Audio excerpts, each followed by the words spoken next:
The Cretaceous, a period well known for having produced some of the most fearsome predators to have ever walked the earth. Chief among them, the Tyrannosaurus rex, a predator so dominant and so powerful that it has long been considered the undisputed king of its era, and for good reason, as the rex was truly a monster of extraordinary proportions. Yet, despite its status as one of the most dangerous animals to have ever lived, the Tyrannosaurus rex was not invincible. And among the many creatures that shared its world, there was one that even this apex predator had very good reason to be wary of. And that animal was the Ankylosaurus, a dinosaur so heavily fortified and so powerfully built that it stands as one of the most remarkable defensive organisms in the history of life on Earth. The Ankylosaurus has long been a favorite of paleontologists and the public alike, as it was first described all the way back in 1908 when remains were found in the Hell Creek Formation of Montana. However, the early material was fragmentary, and it wasn't until more specimens were uncovered that researchers began to fully appreciate just how extraordinary this animal truly was. What they did recognize immediately was that this was a creature built unlike almost anything else, as its entire body appeared to be covered in a remarkable layer of bony armor, a trait that inspired its name, as they called it Ankylosaurus, meaning fused lizard, in reference to the fusion of its many bones, and thus Ankylosaurus magniventris was born. So far, only one confirmed species of Ankylosaurus exists, the magniventris, though it belongs to a much larger family of armored dinosaurs, the Ankylosauridae, which includes many relatives that were similarly built. It lived approximately 68 to 66 million years ago, during the very end of the Cretaceous period, a time when the world was dominated by some of the most dangerous animals to have ever walked the earth. And yet, even among all of them, the Ankylosaurus managed to carve out a place for itself that no other animal could challenge. Paleontologists estimate that the average adult Ankylosaurus would have been between 6 to 9 meters, or 20 to 30 feet in length, while weighing anywhere from 4 to 8 tons, and some individuals may have pushed even beyond those numbers.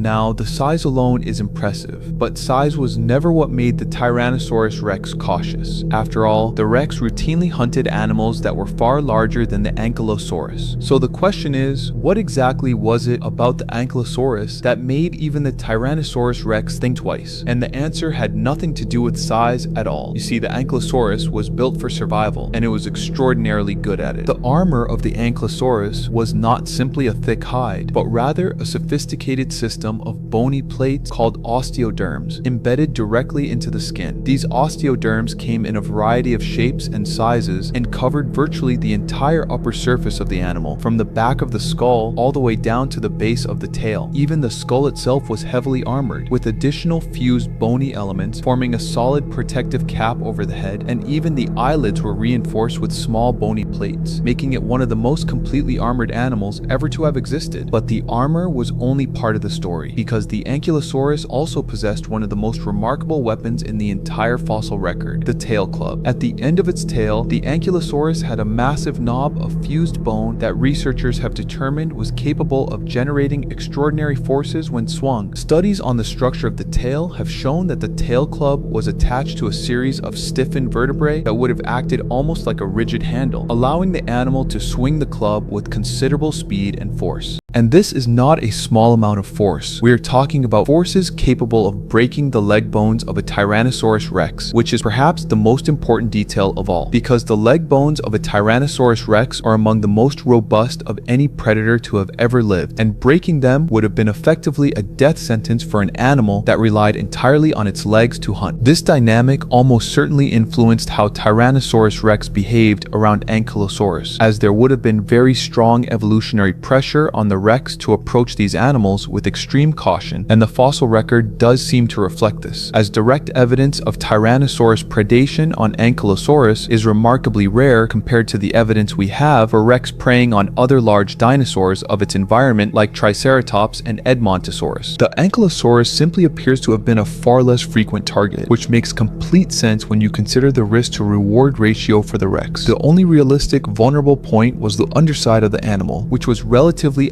unarmored, but getting to the underside of a living Ankylosaurus required getting close enough to be in range of that tail club, a proposition that even a Tyrannosaurus rex had very good reason to avoid. It is thought that the Ankylosaurus would have employed a primarily defensive strategy when confronted by predators, likely lowering its body close to the ground to protect its underside while keeping its tail free to swing at anything that came too close. This posture would have made it extraordinarily difficult for any predator to successfully attack, and combined with its sheer mass and the durability of its armor, it is easy to see why even the most powerful predator of the Cretaceous may have thought twice. Fortunately for the Ankylosaurus, it also had other things going for it beyond its remarkable defenses, as it was a highly successful herbivore that appears to have been quite widespread. Its remains have been found across what is now western North America, including Montana, Wyoming, and South Dakota, meaning it shared its environment directly with Tyrannosaurus rex for millions of years. During its heyday, the region was a rich and dynamic ecosystem known as Laramedia, and the Ankylosaurus was present throughout much of it. Discovered specimens indicate that it favored relatively low-lying environments, likely feeding on low-growing vegetation given the position of its relatively small and leaf-shaped teeth, which were well suited for processing plant material, though not for chewing tough or fibrous vegetation in the way that some other herbivores could, meaning it likely selected softer plant matter. And the Ankylosaurus shared this environment with an enormous variety of other animals. Among its contemporaries were dinosaurs like Tyrannosaurus rex, Triceratops, Edmontosaurus, Torosaurus, and Pachycephalosaurus, along with various other ceratopsians, ornithopods, and smaller theropods. Non-dinosaurs were equally plentiful and included a variety of mammals, lizards, snakes, crocodilians, turtles, and birds. The Ankylosaurus truly lived in one of the most diverse and well-studied ecosystems in the entire fossil record. Yet, despite all of this competition and all of the dangers of its environment, it appears to have been remarkably successful, persisting all the way to the very end of the Cretaceous, approximately 66 million years ago, when the mass extinction event that ended the age of dinosaurs finally brought the reign of the Ankylosaurus to a close. There is broad agreement that the extinction was caused by the combination of a massive asteroid impact and widespread volcanic activity, though exactly how these two events interacted to cause such a total collapse of ecosystems remains an active area of research. What is not in doubt is that the Ankylosaurus survived everything the Cretaceous threw at it, right up until the very end. And hopefully, as more material is found, we will develop an even clearer picture of just how formidable this animal truly was.